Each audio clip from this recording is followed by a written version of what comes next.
बिस्मिल्लाहिर्रहमानिर्रहीम। हज़रात, आज मुख्तसर बुखारी शरीफ की हदीस नंबर 247 का मुताला करेंगे और तरतीब के लिहाज से ये बुखारी शरीफ की हदीस नंबर 375 है। इसमें मर्द के लिए रेशम के इस्तेमाल के हवाले से है कि क्या अगर कोई रेशमी कोट के अंदर नमाज़ पढ़ ले तो क्या उसकी नमाज हो जाएगी या कि नहीं। तो इमाम बुखारी रहमतुल्लाह अलैह ने जो इस पे बाब बांधा है उसमें है बाबु मन सल्ला फ़ी फ़रूज हरीरिन सुम्मा नज़अहू, रेशमी कोट में नमाज़ पढ़ना और फिर उसे उतार देना। तो यानी आया वो नमाज हो जाएगी या कि नहीं होगी। तो इस हवाले से जो है ना रेशम के इस्तेमाल के हवाले से बताया गया है। अन उक़बत इब्न आमिर रज़ियल्लाहु अन्हु क़ाल उहदिया इलन नबी सल्लल्लाहु अलैहि वसल्लम फ़र्रुज हरीरिन फ़लबिसहु फ़सल्ला फ़ीहि सुम्मा इंसरफ़ फ़नज़अहु नज़अन शदीदन कल कारिही लहू वक़ाल ला यंबग़ी हाज़ा लिलमुत्तक़ीन, रवाहुल बुखारी। हज़रत उक़बा बिन आमिर रज़ियल्लाहु तआला अन्हु इरशाद फरमाते हैं कि नबी सल्लल्लाहु अलैहि वसल्लम की खिदमत में एक रेशमी कोट या जुब्बा जो है वो बतौर हदिया लाया गया। आप सल्लल्लाहु अलैहि वसल्लम ने उसको ज़ेब तन फरमाया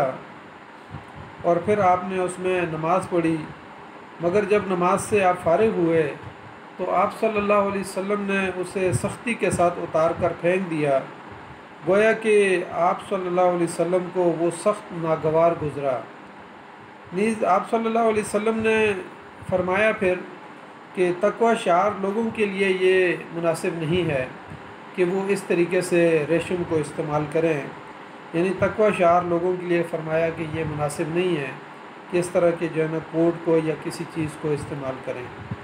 तो ये यानी बुखारी शरीफ की किताबुस सलात में ये हदीस आई है और इसमें हमारे सामने जो तफसीलात हैं उसकी तफसीलात को हम इस तरह देखते हैं कि इसमें एक लफ्ज़ आया है फ़र्रुज हरीर, कि रेशम का जो है वो अचकन या एक जुब्बा या हुल्ला जिसको कहते हैं, ये जो है यानी नबी सल्लल्लाहु अलैहि वसल्लम के पास बतौर हदिया लाया गया था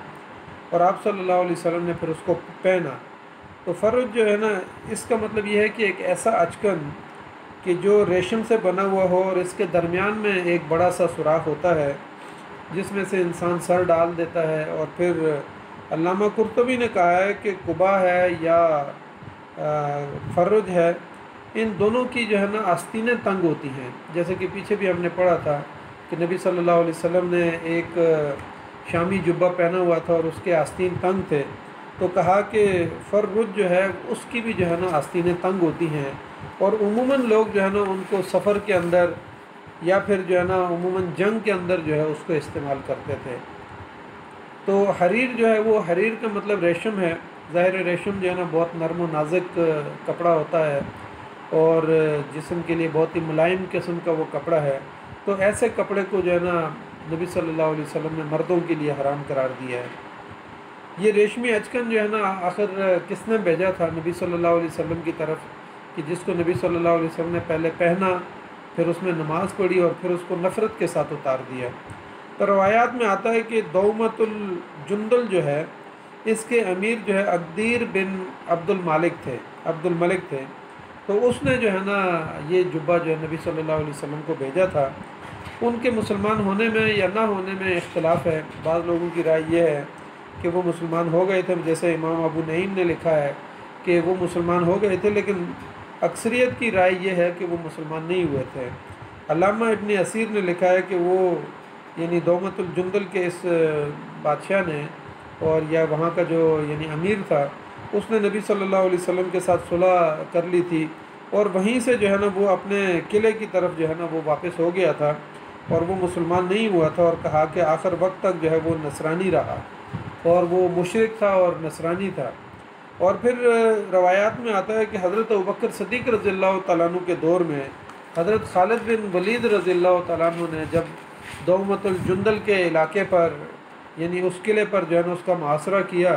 तो रवायात में आता है कि उस मौके पे जो है ना इसको कत्ल कर दिया गया और ये आखिर वक्त तक मुशरिक और नसरानी ही रहा। अहले लुगत में ये लफ्ज़ जो है इसको दौमतुल जुंदल, तो मुहद्दिसीन इसको जो है ना दाल के ऊपर ज़बर पढ़ते हैं, लेकिन अहले लुगत इसको दाल के ऊपर पेश पढ़ते हैं, दूमतुल जुंदल इसको कहते हैं। तो ये एक फ़र्क, यानी ये इलाका है और ये एक बड़ा किला था, और ये शाम और इराक़ के हद फासिल के ऊपर जो है ना ये इलाका मौजूद है, और ये किला मौजूद था, और दमिश्क से जो है ना ये थोड़े से फासले के ऊपर जो है ना ये मौजूद है। तो इसको दौमतुल जुंदल जो है वो मुहद्दिसीन ने पढ़ा, और अहले लुगत जो है उसको दूमा पढ़ते हैं, दूमतुल जुंदल। अब रेशम के इस्तेमाल के बारे में नबी सल्लल्लाहु अलैहि वसल्लम ने इस हदीस में फ़रमाया कि ये मुत्तकीन के लायक नहीं है। ज़ाहिर रेशम मर्दों के लिए नबी सल्लल्लाहु अलैहि वसल्लम ने फ़रमाया कि ज़ाहिर अहले ईमान जो मर्द हैं उनके लिए तो ये जायज़ नहीं है, जबकि उनकी औरतों के लिए जो है ना ये जायज़ है। और हज़रत अबू मूसा अशरी रज़ियल्लाहु ताला अन्हु ये फ़रमाते हैं कि रसूलुल्लाह सल्लल्लाहु अलैहि वसल्लम ने फ़रमाया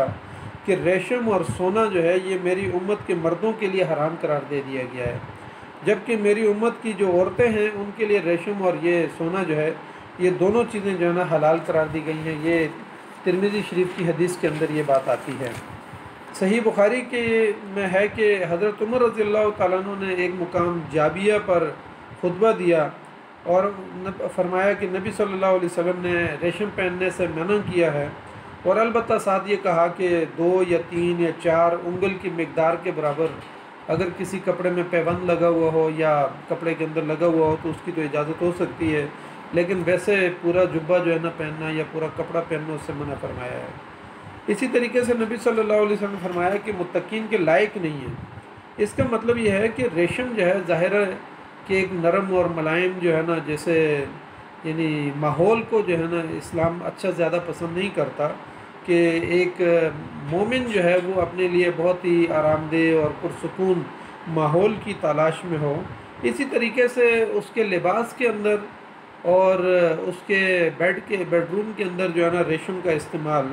इसको जो है ना हलाल नहीं करार दिया गया, और इस्लाम जो है ना इसको यानी ख़ुद नबी सल्लल्लाहु अलैहि वसल्लम ने इसको इस्तेमाल किया, और जब उसको पहना और फिर उसको उसके अंदर नमाज भी पढ़ी और फिर उसको उतार के फेंक दिया, तो इससे ये रवायात में ये भी आता है कि शायद उससे पहले जो है ना ये मर्दों के लिए भी शायद हलाल था, तभी तो नबी सल्लल्लाहु अलैहि वसल्लम ने उसको थोड़ी देर के लिए इस्तेमाल किया। या फिर यह है कि दौरान नमाज जिब्राइल अमीन ने आके नबी सल्लल्लाहु अलैहि वसल्लम से कहा कि आप इसको इस्तेमाल नहीं करें, तो फिर यानी यहाँ मोमिनीन का कहा कि मुत्तकीन के लिए ये जो है ना जायज़ नहीं है, हलाल नहीं है। तो यहाँ मुत्तकीन का मतलब यह है कि मोमिनीन और सालिहीन जो अहले ईमान है उनके लिए, ज़ाहिर है इस्लाम जो है ना अहले ईमान से, अहले ईमान के जो मर्द हैं उनसे ख़ास तौर पर जफाकशी और सख्त कोशी यानी इसकी तवक्को रखता है, ताकि इंसान हर वक्त एक मुश्किल माहौल के लिए ज़हनन जो है ना वो तैयार रहे। तो इसलिए जो है ना इस्लाम ने इसको मर्दों के लिए मना करार दिया है। अब बाज़ मौक़े ऐसे हैं कि जिनके ऊपर जो है ना रेशम को यानी अहले ईमान के लिए यानी पहनने का एक मरहला जो है ना ऐसा है कि मुख्तलिफ़ मौक़े के ऊपर जो है ना नबी सल्लल्लाहु अलैहि वसल्लम ने कुछ मुकामात पर जो है ना इसको पहनने की इजाज़त दी है। मसलन हज़रत अनस बिन मालिक रज़ियल्लाहु ताला अन्हु फरमाते हैं कि हज़रत अब्दुर्रहमान बिन औफ़ रज़ियल्लाहु ताला अन्हु और हज़रत ज़ुबैर बिन अवाम रज़ियल्लाहु ताला अन्हु नबी सल्लल्लाहु अलैहि वसल्लम के साथ एक ग़ज़वा में थे, तो दोनों ने जो है ना शिकायत की नबी सल्लल्लाहु अलैहि वसल्लम से जुओं के बारे में कि अल्लाह के रसूल सल्लल्लाहु अलैहि वसल्लम बालों में जुएँ पड़ गई हैं और इसी तरह जिस्म में ख़ारिश है। तो नबी सल्लल्लाहु अलैहि वसल्लम ने उनको कहा कि तुम रेशम की कमीज़ पहन लो, यानी कुछ देर के लिए या कुछ वक्त के लिए जो है ना उनको इजाज़त दी नबी सल्लल्लाहु अलैहि वसल्लम ने। तो ये साहबी जो रावी हैं ये कहते हैं कि मैंने इन दोनों को यानी ये कमीज़ जो है वो पहनी हुई देखी कि उन्होंने जो है ना रेशम की कमीज़ पहनी हुई थी। तो यानी अब्दुर्रहमान बिन औफ़ और हज़रत ज़ुबैर बिन अवाम रज़ियल्लाहु ताला अन्हुमा यानी इन दोनों ने जो है ना नबी सल्लल्लाहु अलैहि वसल्लम से इजाज़त ली और इजाज़त उनको मिल गई। ये सही बुखारी की और सही मुस्लिम की रवायत है कि उनको कुछ वक्त के लिए और कुछ देर के लिए और या कुछ दिनों के लिए उनको इजाज़त दी नबी सल्लल्लाहु अलैहि वसल्लम ने। तो यानी बीमारी ऐसी हो कि जिससे वो बीमारी दूर ना हो रही हो, तो उसके लिए अगर रेशम की ज़रूरत है तो नबी सल्लल्लाहु अलैहि वसल्लम ने, ज़ाहिर है वो ग़ज़वा में तो उस मौके पे कोई और दवाई तो नहीं इस्तेमाल की जा सकती थी, तो ऐसे मौके पे नबी सल्लल्लाहु अलैहि वसल्लम ने उनको ख़ारिश के लिए और जूओं को जो है ना भगाने के लिए नबी सल्लल्लाहु अलैहि वसल्लम ने उनको इजाज़त दी। इसी तरीके से जिहाद के मौके पे जो है ना रेशम को पहनने की भी इजाज़त दी गई, और उसमें ये कहा गया कि चूँकि रेशम का इस्तेमाल ज़रा के नीचे किया जाता था उस दौर के अंदर भी, यानी सहाबा इकराम भी और बाकी जो लोग जिहाद के अंदर जाते थे तो वो यानी ज़रा के नीचे, यानी जिस वक्त कोई बहुत भारी जो है ना तलवार अगर ज़रा के ऊपर लग जाए तो ज़ाहिर है ज़रा उससे कट जाती थी, उसकी जो रिंग होते थे या कड़े होते थे वो उससे कट जाते थे। तो उसके बाद जो है ना नीचे अगर रेशम पहना हुआ है तो रेशम के ऊपर तलवार जो है ना कुंद हो जाती थी। तो नबी सल्लल्लाहु अलैहि वसल्लम ने इस मौके पर भी अगर कोई जिहाद पे जा रहा है और उसने ज़रा पहनी हुई है तो ज़रा के नीचे अगर वो रेशम पहनता है तो उसकी भी इजाज़त फरमाई। इसी तरीके से अगर एक शख्स सतर पोशी के लिए उसके पास कोई कपड़ा नहीं है और हालत इस्तरार के अंदर है और वहाँ रेशम का कोई कपड़ा मौजूद है तो वो अपनी सतर पोशी के लिए कम से कम जो है ना वो रेशम को इस्तेमाल कर सकता है। इसी तरीके से यानी एक आदमी के पास जो है ना कोई और कपड़ा नहीं है और उसको नमाज़ पढ़नी है तो क्या आया वो रेशम को इस्तेमाल करके जो है ना नमाज़ पढ़ सकता है या कि नहीं, क्योंकि ख़ुद नबी अकरम सल्लल्लाहु अलैहि वसल्लम ने इस अचकन को पहना और फिर उसके बाद नबी सल्लल्लाहु अलैहि वसल्लम ने उसमें नमाज़ पढ़ी और फिर नफ़रत के साथ उस अचकन को उतार दिया। तो इससे मुहद्दिसीन ने ये बारीक नुक्ता निकाला है कि अगर किसी के पास हालत इस्तरार में कोई और कपड़ा ना हो और वो रेशम पहन के अगर नमाज़ पढ़ ले, रेशम का कपड़ा पहन के अगर नमाज़ पढ़ ले तो कानूनन जो है ना उसकी नमाज़ हो जाती है, क्योंकि नबी सल्लल्लाहु अलैहि वसल्लम ने इस मौके पर भी उस अचकन को उतार के फेंक तो दिया, लेकिन नबी सल्लल्लाहु अलैहि वसल्लम ने जो नमाज़ पढ़ी उसमें उस नमाज को तोड़ा भी नहीं और उस नमाज को लौटाया भी नहीं। तो मुहद्दिसीन यहाँ से ये बारीक नुक्ता निकालते हैं कि अगर इस मौके पे अगर किसी के पास कोई और कपड़ा नहीं है और रेशम का कपड़ा है तो वो अगर उसमें रेशम कपड़ा पहन के जो है ना अगर लिबास पहन लेता है तो वो यानी नमाज उसकी हो जाती है। इसकी मिसाल ऐसे ही है कि जैसे कि एक शख्स हज या उम्रे पे गया हुआ है और मुहर्रम के लिए सिला हुआ कपड़ा पहनना ममनू है, लेकिन अगर वो सिला हुआ कपड़ा पहन लेता है और उसी के अंदर नमाज़ पढ़ लेता है तो उसके ऊपर ज़ाहिर है कि दम लाजिम हो जाता है। तो कहा कि अगर रेशम का कपड़ा पहन के अगर कोई यानी नमाज़ पढ़ता है तो नमाज तो उसकी हो जाएगी, जैसा कि अगर एक शख्स ने मुहर्रम ने सिला हुआ कपड़ा पहना है तो उसकी नमाज भी हो जाती है, बाकी भी हो जाता है, लेकिन उसके ऊपर दम जो है ना लाजिम हो जाता है। तो यहाँ पर भी कहा कि अगर रेशम का कपड़ा पहन के उसने नमाज़ पढ़ ली तो रेशम का कपड़ा पहनने का गुनाह तो उसको ज़ाहिर मिलेगा, लेकिन अगर वो उसमें नमाज़ पढ़ लेता है तो नमाज जो है ना कानूनी लिहाज से हो जाती है। दरअसल ये पीछे हम जो किताबुस सलात की ये अहादीस पढ़ रहे हैं जिसमें यानी मुनक्किश कपड़े के बारे में इस्तेमाल से मना किया गया या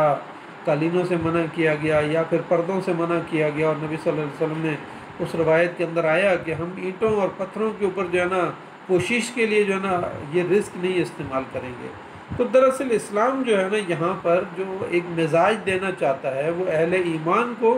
और ख़ास तौर पर मोमिन मर्दों को जो मिजाज देना चाहता है वो ये है कि वो आसान कोश ना हो और अपने लिए जो है ना पुरसकून माहौल की हर वक्त तलाश में न लगे रहें, बल्कि हर मौके पे जफाकशी और सख्त कोशी के लिए वो तैयार रहें और मुश्किल हालात के लिए तैयार रहें और सब्र के मैदान को अपने हाथ से और अपने दामन से जाने न दें, बल्कि यानी मुश्किलात अगर इंसान के ऊपर आ जाएं तो उस मौके पे वो सब्र करने वाला हो। दूसरे नंबर पर जो है ना इस्लाम एक बहसीती मजमूई जो मिजाज पैदा करना चाहता है वो ये कि एक तरफ जो है ना इंसान अमीर और कबीर हों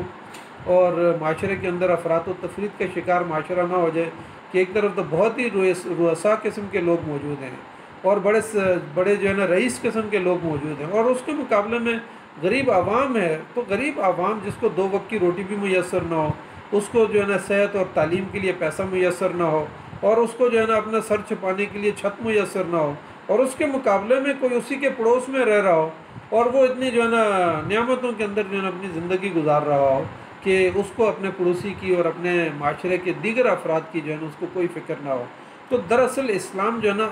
यानी इसराफ़ और तब्ज़ीर से भी इंसान को बचाना चाहता है, जहाँ वो इंसान के अंदर सब्र और मुश्किलात के ऊपर जो है ना सब्र करना और जफाकशी और मेहनत कशी और साथ जो है ना सख्त कोशी की तरफ जो है ना तरगीब दिलाता है, बिल्कुल इसी तरीके से इसराफ़ और तब्ज़ीर से भी बचाता है कि अगर माशरे में किसी के पास पैसा ज़्यादा है, माल ज़्यादा है दौलत दी अल्लाह ताला ने उसको और इज़्ज़त और स्टेटस दिया है, तो उसका फ़र्ज़ बनता है कि वो अपने इलाके के लोगों को, अपने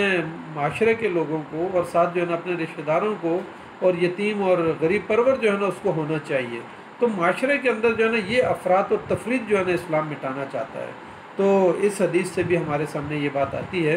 कि इस्लाम जो है ना वो इसराफ से भी इंसान को बचाता है और मुस्लिम माशरे को जो है ना वो जफाकश माशरा देखना चाहता है और वो गरीबों की जो है ना हिफाजत करने वाला हो, उनकी दाद रसी करने वाला हो और उनकी मदद करने वाला हो। तो अल्लाह ताला से हम दुआ करते हैं कि अल्लाह ताला हमें नबी सल्लल्लाहु अलैहि वसल्लम की इन अहादीस के ऊपर हमें अमल करने की तौफीक अता फरमाए, जहाँ इस तरह से जो है ना कानूनी नुक्ता हमारे सामने आता है वो भी, और साथ जो अखलाकी पहलू अहादीस का हमारे सामने आता है उसको भी हम अपने सामने रखें। तो अल्लाह ताला से दुआ करते हैं कि अल्लाह ताला हमें इन अहादीस के ऊपर अमल करने की तौफीक अता फरमाए। जज़ाकल्लाहु खैर। अस्सलामु अलैकुम व रहमतुल्लाहि व बरकातुहू।